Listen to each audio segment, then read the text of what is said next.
오늘 우리 모두가 마음 깊이 공감할 수 있는 한 가지 감정에서 이야기를 시작해 볼까 합니다.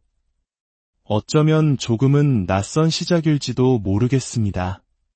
하지만 이것은 우리 인간들뿐만 아니라 우리가 믿는 하나님과도 공유하는 단 하나의 공통점이기도 합니다.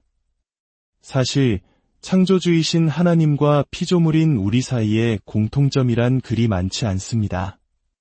그러나 이 한 가지만큼은 놀라울 정도로 같습니다. 만약 하나님을 믿지 않는 분이시라면 기독교인들이 하나님에 대해 이렇게 믿는다는 사실에 조금 놀라실지도 모릅니다.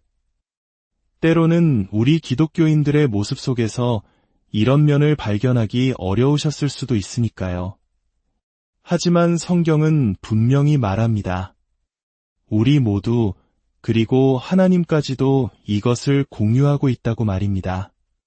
성경은 이렇게 기록합니다. 하나님은 교만한 자를 대적하신다. 그렇지 않습니까? 우리 주변에 있는 교만한 사람들, 거만한 태도를 가진 이들을 떠올려 보십시오. 자신이 절대로 틀리지 않는다고 믿는 사람들 말입니다. 어떤 논리와 사실로 그들을 마주해도 그들은 결코 자신의 잘못을 인정하지 않습니다. 언제나 틀린 쪽은 바로 당신이 됩니다. 하나님께서 교만한 자를 대적하시듯 우리 역시 본능적으로 그런 사람들에게 저항감을 느낍니다. 우리 안에는 교만한 사람과 부딪혔을 때 내면에서부터 밀어내는 무언가가 있습니다. 어쩔 수 없이 그들과 함께 일해야 할 수도 있고 그들에게 무언가를 팔아야 할 수도 있습니다. 심지어 한 지붕 아래에서 살아야 할 수도 있겠죠. 하지만 함께 있는 것과 마음으로 함께하는 것은 다릅니다.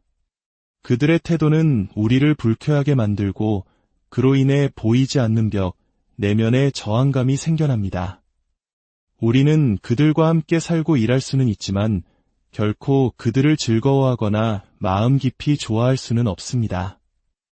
그 누구도 항상 자신이 옳다고 주장하는 교만하고 거만한 사람과 함께 있는 것을 즐기지 못합니다. 왜일까요? 그들 곁에 있으면 항상 거리감이 느껴지기 때문입니다. 그 거리감의 근원은 바로 그들이 자기 자신을 제대로 성찰하지 못한다는 데 있습니다. 자기 객관화가 되지 않으니 다른 사람의 감정에 공감할 능력이 부족합니다. 모든 것이 자기중심적으로 돌아가기에 당신이 느끼는 감정의 파도에 함께 올라탈 수가 없는 것입니다. 그들은 자기 자신에게 너무 깊이 몰두한 나머지 스스로를 제대로 보지 못합니다. 이 사실은 우리에게 하나의 두려운 질문을 던집니다. 교만한 사람들은 스스로가 교만하다는 사실을 깨닫지 못한다고 하는데 그렇다면 우리 자신은 교만하지 않다고 어떻게 확신할 수 있을까요? 내가 그토록 싫어하고 소통하기 힘들어하는 바로 그 사람이 아니라고 어떻게 장담할 수 있을까요? 이 질문은 잠시 여러분의 마음에 남겨두겠습니다. 예수님을 직접 따랐던 제자 베드로는 예수님께서 부활하신 지 수십 년이 지난 후에 이 글을 썼습니다. 그리고 그는 우리가 모두 동의할 만한 또 다른 진실을 덧붙입니다. 하나님은 교만한 자를 대적하시되 겸손한 자들에게는 은혜를 베푸신다. 우리도 마찬가지입니다. 우리는 겸손한 부탁에 훨씬 더 마음이 움직입니다.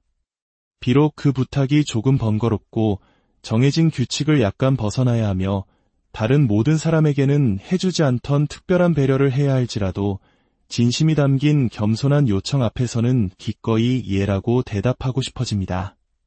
반면 무언가를 강압적으로 요구하고 자기 방식대로만 하려는 사람에게는 마음의 문이 닫히고 맙니다. 이것이 바로 우리 대부분이 공유하는 마음이며 베드로와 신약성경 그리고 예수님에 따르면 우리 하늘에 계신 아버지 하나님께서도 그러하십니다. 그리고 이 지점에서 우리는 오늘 이야기의 핵심 주제인 겸손이라는 단어에 다다릅니다. 겸손. 우리는 모두 겸손이 가진 힘을 경험적으로 알고 있습니다. 가족이든 직장 동료든 이웃이든 누군가와 갈등을 겪고 있다고 상상해 보십시오.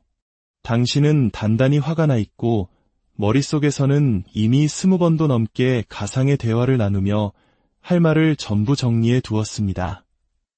상대방이 틀렸고 내가 옳다는 것을 증명하기 위해 기세등등하게 그를 찾아갑니다. 하지만 그 어려운 대화의 순간 당신이 마주한 것이 예상치 못한 겸손이라면 어떻게 될까요?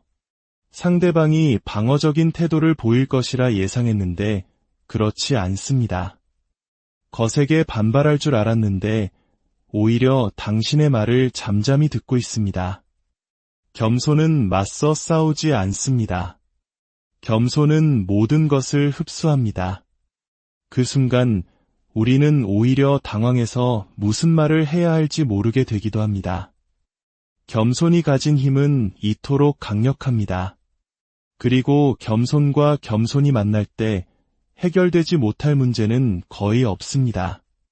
그렇다면 제가 조금 이상한 질문을 하나 드려보겠습니다. 당신은 겸손의 유혹을 받아본 적이 있습니까? 욕망을 자극하는 것을 유혹이라고 한다면 겸손해지고 싶은 유혹을 느껴보셨냐는 말입니다. 아, 겸손해지고 싶다. 는 강렬한 유혹에 사로잡혔지만 아니야, 이 유혹에 넘어가면 안 돼. 라며 저항해 본 적이 있으십니까? 아마 없을 것입니다. 우리는 겸손을 저항해야 할 유혹이라고 생각하지 않기 때문입니다. 하지만 우리는 다른 사람이 겸손한 모습을 볼 때 좋아하고 우리 자신이 겸손한 대우를 받을 때 감동합니다. 그렇다면 우리는 왜 이토록 좋은 겸손을 적극적으로 추구하지 않는 것일까요? 참 이상한 일입니다. 오늘 우리는 기독교의 가장 중요한 상징인 십자가에 담긴 의미를 탐구하는 여정의 세 번째 시간을 갖고 있습니다. 아시다시피 기독교의 상징은 결승선에서 흔드는 체커기도 승리의 금메달도 세상을 정복하는 칼도 아닙니다. 바로 십자가입니다. 하지만 십자가는 단순히 기독교를 나타내는 아이콘 그 이상입니다. 십자가는 단순히 믿는 방식에 대한 초대가 아니라 세상을 살아가는 대안적인 삶의 방식으로의 초대입니다. 이 길은 세상의 방식과는 정반대이며 결코 우리의 본능을 따르는 길이 아닙니다. 처음 이 길을 마주하면 조금은 어리석고 비효율적으로 보일 수 있습니다. 신약 성경의 절반 가까이를 기록한 사도 바울조차도 십자가의 도가 세상 사람들에게는 미련하게 보일 수 있다고 인정했습니다. 그래서 우리는 본능적으로 십자가의 초대에 응하기를 주저합니다. 지난 시간 저는 여러분께 한 가지 숙제를 내드렸습니다. 일상 속에서 누군가와 갈등이나 긴장 관계에 놓였을 때 비록 행동으로 옮기지 못하더라도 마음속으로 이렇게 질문해 보시라고 말입니다. 이 상황에서 기꺼이 져주는 것은 어떤 모습일까? 이 논쟁에서 내가 져준다면 어떻게 될까? 내가 먼저 도착했지만 다른 사람을 앞서가게 해준다면? 분명 내 아이디어였지만 다른 사람이 그 공로를 가져가게 둔다면? 그들이 원하는 대로 되도록 한 걸음 물러선다면 어떤 모습일까? 이제 이 질문에서 한 걸음 더 나아가 보겠습니다. 예수님께서 행하신 수많은 기적 중에 마태, 마가, 누가, 요한복음, 즉 사대복음서 모두에 유일하게 기록된 기적이 있습니다. 바로 오병이어, 즉 떡 5개와 물고기 2마리로 5,000명을 먹이신 기적입니다. 이 기적만이 모든 복음서에 기록되었는지는 아무도 정확히 모릅니다. 하지만 이 기적 직후에 일어난 사건은 기적 그 자체는 아니지만 십자가의 길을 이해하는 데 있어 우리에게 매우 중요한 가르침을 줍니다. 수많은 무리를 먹이신 직후 예수님께서는 다시 한번 왕관과 왕국을 제안받으셨기 때문입니다. 이스라엘의 왕이 될 기회가 그분 앞에 놓였습니다. 당시 시대적 배경은 매우 긴박했습니다. 민중의 영웅이었던 세례 요한이 헤롯 왕에 의해 참수당한 직후였습니다. 세례 요한은 성전의 부패와 정치인들의 타락을 두려움 없이 비판했기에 백성들의 큰 사랑을 받았습니다. 그의 죽음은 갈릴리와 유대 지역에 큰 파문을 일으켰습니다. 게다가 민족 최대의 명절인 유월절이 코앞으로 다가오고 있었습니다. 유월절은 하나님께서 이스라엘 민족을 이집트의 노예 생활에서 해방시키신 것을 기념하는 날입니다. 하지만 그들은 지금 또다시 로마의 압제 아래 놓여 있었습니다. 이 시기 이스라엘 민족의 민족주의적 열망은 최고조에 달했습니다. 마치 우리 민족이 암울했던 일제강점기 시절 나라의 독립을 간절히 염원했던 그 마음과도 같았을 것입니다. 로마 총독 빌라도는 폭동을 막기 위해 예루살렘의 경비를 3배로 늘릴 만큼 긴장감이 팽배한 시기였습니다. 이 모든 상황 속에서 세례 요한마저 죽자 이제 모든 사람의 시선은 예수님께로 향했습니다. 세례 요한이 바로 이분이 메시아, 즉 하나님이 보내신 왕이라고 증언했기 때문입니다. 그러나 예수님은 모두의 기대와는 달리 예루살렘으로 향하지 않으시고 반대 방향인 북쪽 갈릴리 호숫가로 가셨습니다. 제자들과 함께 조용한 곳에서 쉬기 위함이었습니다. 하지만 사람들은 그분을 발견했고 수십, 수백, 수천 명이 몰려들었습니다. 예수님은 목자 없는 양과 같은 그들을 보시며 불쌍히 여기셨고 그들을 치유하기 시작하셨습니다. 그렇게 며칠이 지났을지도 모릅니다. 해가 저물고 있었지만 아무도 떠나지 않았습니다. 제자들은 예수님께 와서 사람들을 마을로 보내 음식을 사 먹게 하소서라고 말했지만 예수님께서는 군중을 바라보시며 제자들에게 미소를 지으셨습니다. 그리고 이렇게 말씀하셨습니다. 너희가 먹을 것을 주어라. 그리고 우리 모두가 아는 대로 놀라운 기적이 일어났습니다. 수천 명의 사람들이 배불리 먹었습니다. 군중은 열광했습니다. 그들에게 이것은 단순한 기적이 아니라 표적이었습니다. 무언가 더 위대한 것을 가리키는 신호였습니다. 그들은 깨달았습니다. 때가 왔다. 세례 요한이 옳았다. 이분이야말로 하나님이 보내신 선지자, 우리의 왕이다. 성경은 이렇게 기록합니다. 그 사람들이 예수께서 행하신 이 표적을 보고 말하되 이는 참으로 세상에 오실 그 선지자라 하더라. 이것은 예수님의 결정적인 순간이었습니다. 성경은 그 자리에 남자만 5,000명이 있었다고 구체적으로 기록합니다. 왜 하필 남자만 5,000명이었을까요? 5,000명은 당시 로마 군단 내의 병력 수와 같았습니다. 이것은 단순한 군중이 아니라 로마 군단 하나에 버금가는 잠재적 군대였습니다. 만약 그들이 예수님을 왕으로 삼기 위해 예루살렘으로 행진했다면 며칠 뒤 예루살렘 성문에 도착했을 때에는 그 수가 수만 명으로 불어났을 것입니다. 상황은 순식간에 정치적으로 변했습니다. 성경은 말합니다. 예수께서 그들이 와서 자기를 억지로 붙들어 임금으로 삼으려는 줄 아시고 예수님은 그들의 마음속 의도를 아셨습니다. 이것은 또 다른 시험이요, 유혹이었습니다. 예수님, 이 기회를 잡으십시오. 백성들이 당신을 따를 것입니다. 예루살렘 성문까지 당신과 함께할 것입니다. 이것이 바로 선지자들이 예언했던 일이며 당신은 다윗 왕의 후손이시니 당연한 일입니다. 피를 흘리게 될지도 모르지만 그것이 세상 왕국의 방식입니다. 칼의 방식입니다. 목적이 수단을 정당화합니다. 이 기회를 잡으십시오. 그곳에 있었던 제자 마태는 이 순간을 기록하며 한 단어를 사용합니다. 즉시. 예수님께서는 즉시 제자들을 재촉하여 배에 태우시고 호수 건너편으로 가게 하셨습니다. 제자들은 머물고 싶었을 것입니다. 이것이야말로 자신들의 순간이라고 생각했을 것입니다. 하지만 예수님은 그들을 억지로 떠나보내셨습니다. 왜냐하면 제자들조차도 군중과 한마음이 되어 지금이 바로 우리의 때입니다. 라고 외치고 있었기 때문입니다. 그리고 성경은 우리에게 알려줍니다. 당신의 왕이신 예수님, 그 모든 영광과 권세가 손안에 쥐어졌던 그 순간에 그분은 혼자 산으로 떠나가셨다고 말입니다. 그분이 왕관을 쓸 자격이 없어서가 아니었습니다.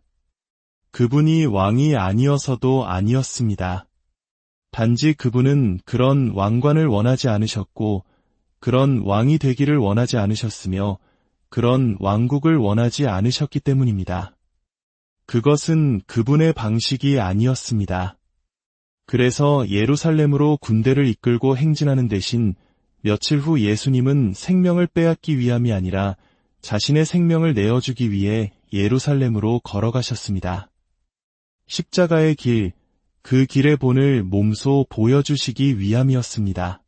그리고 예루살렘에서 제자들과의 마지막 유월절 만찬을 위해 그는 은밀하게 장소를 마련하셨습니다.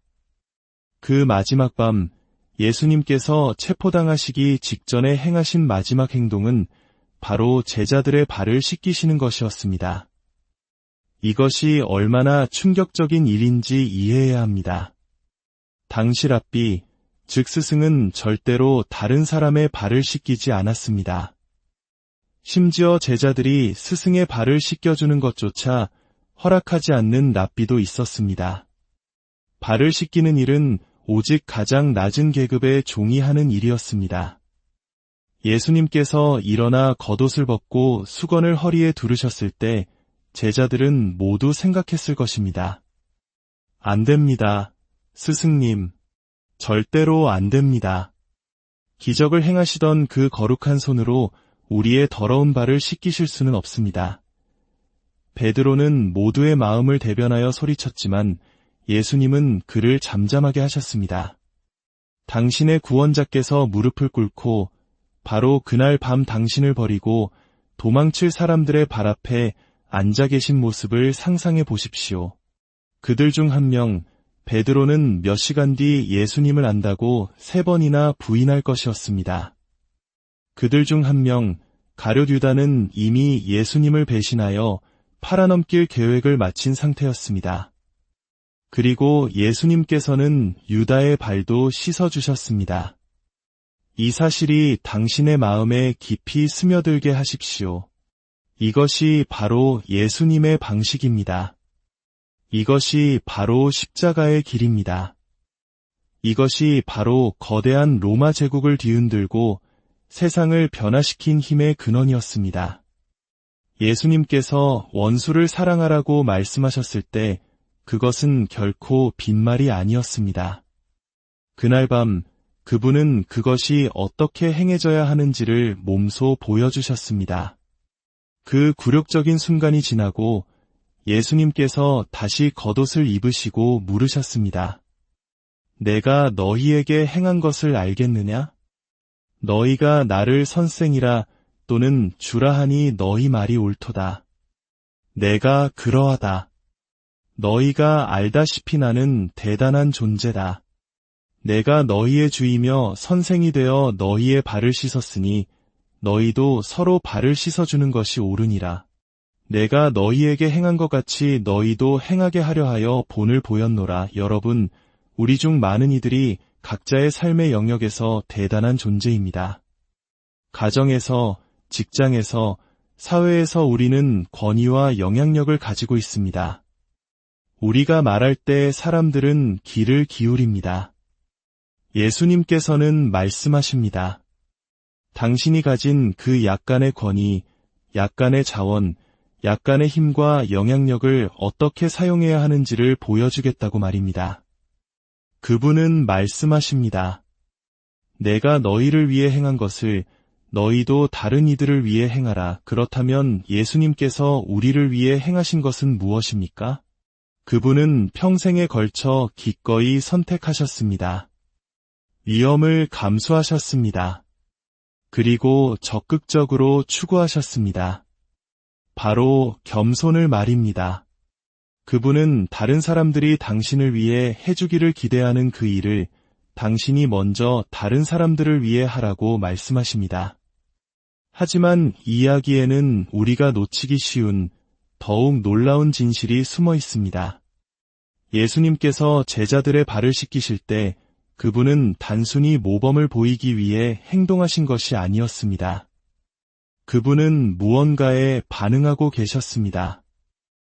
요한은 훗날 예수님께 직접 들은 그날 밤의 비밀을 복음서에 기록했습니다.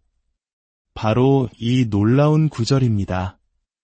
예수께서는 아버지께서 모든 것을 자기 손에 맡기신 것과 또 자기가 하나님께로부터 오셨다가 하나님께로 돌아가실 것을 아시고 이것이 전부입니다. 그 유월절 만찬의 순간 예수님께서는 자신이 누구이며 어떤 권능을 가졌는지에 대한 새롭고도 압도적인 깨달음에 휩싸이셨습니다. 하늘과 땅의 모든 권세가 당신의 손에 있음을 아셨습니다. 아버지 하나님께서 우주의 열쇠를 당신에게 건네주신 것과 같았습니다. 자, 이제 당신이라면 어떻게 하시겠습니까? 당신이 그 방에서 가장 강력한 사람이라는 사실을 깨닫는 순간 당신은 무엇을 합니까? 모든 자원과 영향력이 당신에게 있음을 알게 되는 순간 당신은 어떤 행동을 취합니까? 요한은 말합니다. 예수님께서 자신이 누구이며 어떤 권능을 가졌는지 다시금 깨닫게 되신 바로 그 순간에 그분은 즉시 저녁 식사 자리에서 일어나 겉옷을 벗고 수건을 가져다가 허리에 두르시고 제자들의 발을 씻기기 시작하셨다고 말입니다. 그분의 즉각적인 반응은 비겁자, 부인하는 자, 배신자의 발을 씻기는 것이었습니다. 세상의 모든 권세를 가지신 예수님, 그 권세로 무엇을 하시렵니까? 나는 그것을 기꺼이 내어줄 것이다. 몇 시간 후 그분은 체포당하시고 채찍질 당하셨습니다. 모든 권위를 받으신 예수님께서는 다시 한번 자신을 위해 그 어떤 힘도 사용하기를 거부하셨습니다. 대신 그분은 우리를 위해, 당신을 위해 그 힘을 사용하기로 선택하셨습니다. 세상의 눈으로 볼 때 예수님은 패배하셨습니다. 하지만 그들은 몰랐습니다. 예수님은 이기는 것에 반대하신 것이 아니었습니다. 그분은 완전히 다른 경쟁, 완전히 다른 상을 위해 싸우고 계셨습니다. 그분은 교만과 싸우셨습니다. 거만함과 싸우셨습니다. 자기 충족, 자기 몰두, 내 방식대로 하려는 고집과 싸우셨습니다. 하나님의 아들로서 모든 것을 주장할 권리가 있었지만 그분은 아니, 그것은 나의 길이 아니다. 나를 따르는 자들의 길도 아니라 라고 말씀하셨습니다. 그분은 다른 이들을 위해, 바로 당신을 위해 싸우셨습니다. 그분의 겸손이 당신에게 구원을 가져왔습니다. 그분은 나를 위해 싸우셨고 승리하셨습니다. 그리고 그분이 승리하셨을 때 아버지 하나님께서는 일어서서 박수를 보내셨습니다. 사도 바울은 이 놀라운 진리를 이렇게 기록했습니다. 그는 근본 하나님의 본체시나 하나님과 동등됨을 취할 것으로 여기지 아니하시고 오히려 자기를 비워 종의 형체를 가지사 사람들과 같이 되셨고 사람의 모양으로 나타나사 자기를 낮추시고 죽기까지 복종하셨으니 곧 십자가에 죽으심이라. 그분은 하나님 카드를 결코 사용하지 않으셨습니다. 자신의 이익을 위해 그 권세를 사용하지 않으셨습니다. 대신 그분은 자신을 비우셨습니다. 그분은 스스로를 낮추셨습니다. 어느 정도까지 낮추셨습니까? 죽기까지, 심지어 십자가 위에서의 죽음에 이르기까지 말입니다. 이것이 십자가가 기독교의 상징이 된 이유입니다. 왕께서 세상의 각본을 완전히 뒤집으셨기 때문입니다. 그 어떤 왕도 무릎 꿇고 나의 발을 씻기지 않으리. 그 어떤 왕도 자신의 원수들을 위해 식탁을 차리지 않으리. 그 어떤 왕도 가장 낮은 자들을 위해 자신의 영광을 내려놓지 않으리. 그 어떤 왕도 조롱과 멸시를 견디며 도살장으로 끌려가지 않으리. 그 어떤 왕도 강도들과 함께 죽기 위해 십자가를 지지 않으리. 나의 친구 여러분, 그분은 매일 바로 이 순간에도 당신을 초대하고 계십니다. 그 초대에 예라고 응답하라고 말입니다. 그분의 길, 십자가의 능력 있는 길을 따르라고 초대하십니다. 만약 당신이 그 초대에 예라고 응답한다면 당신의 삶에는 씻겨줄 가치가 없어 보이는 누군가의 발이 나타날 것입니다. 그리고 당신은 그럼에도 불구하고 그 발을 씻기게 될 것입니다. 칭찬을 받기 위해서가 아니라 아무도 모르게 말입니다. 왜냐하면 그 순간 당신은 모든 사람을 위해서가 아니라 오직 한 분, 당신의 주님을 위해 그 일을 하고 있기 때문입니다. 이번 한 주 새로운 질문을 마음에 품고 살아가시길 바랍니다. 겸손을 적극적으로 추구하는 삶은 어떤 모습일까? 단순히 겸손하게 반응하는 것을 넘어서 당신의 구원자처럼 주도적으로 겸손을 추구하는 것은 어떤 모습일까요? 당신이 옳고 당신이 힘이 있으며 모든 논리를 갖추었기에 예루살렘으로 진격하는 대신 당신의 생명 한 조각을 그들을 위해, 그 사람을 위해 기꺼이 내어주기 위해 예루살렘으로 향하는 것은 어떤 모습일까요? 이 질문에 대한 답은 제가 드릴 수 없습니다. 하지만 당신이 진심으로 이 질문을 던진다면 당신은 그 답을 알게 될 것입니다. 당신이 겸손의 유혹에 기꺼이 자신을 내어준다면 당신은 보게 될 것이고 변화될 것입니다. 이번 한 주 그것을 선택하십시오. 위험을 감수하십시오. 그리고 당신의 구원자처럼 그것을 추구하십시오. 그것이 바로 길이며 진리이며 생명입니다. 그것이 바로 십자가의 길입니다. 오늘 이 말씀을 듣는 모든 분들의 삶과 가정 위에 기꺼이 자신을 낮추심으로 우리를 구원하신 주님의